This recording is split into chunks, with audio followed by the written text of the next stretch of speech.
नारे रिसालत, नारे हैदरी, उलमाए अहले सुन्नत, आलिया गोलना शरीफ।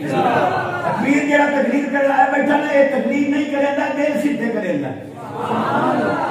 इतनी चस्ती सलाह करेगा जो साढ़े मौलवी सीधे हो गए। सुभान अल्लाह।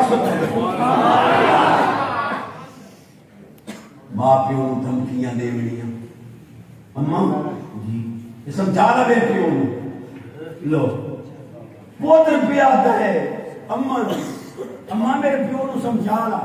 मेरा पुत्र क्या कीता अम्मा ओ शोर लाल में नंबर मिला है की चमड़ी है संधि पे कर ते साडी आपस में गेटमेंट हो गई। अस कुरान चाह दी एक दो ते क्यों मैं उते पर नहीं मन नहीं कर दे इन वाक से दाव में बंदा मान में ये तो मतलब नहीं तरह शहर दिखा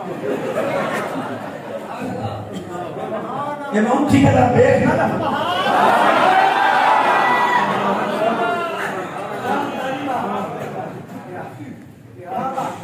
दिन लाल में खोना तुझे शबूमर पर सोना तुझे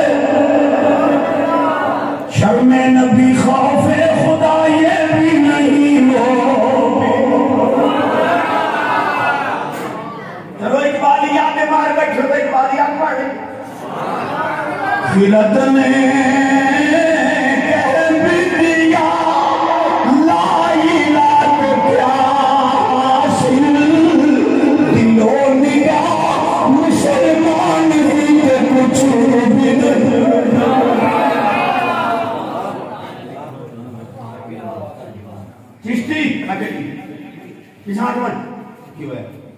गली के मोड़ पे खड़ो कर तू लगे हो तो मैं फैर मार दिखाऊं। अब क्यों जेड़ी कि मेरी महबूबा रान कमन ते लानत तेरे मरण के लिए लानत बस करा जाने ख्याल हो गया। बाप पड़ी रे नौकर बैठे सरदार हो रही आ बैठे सारे तो एक पड़ी रे नौकर बैठे सरदार।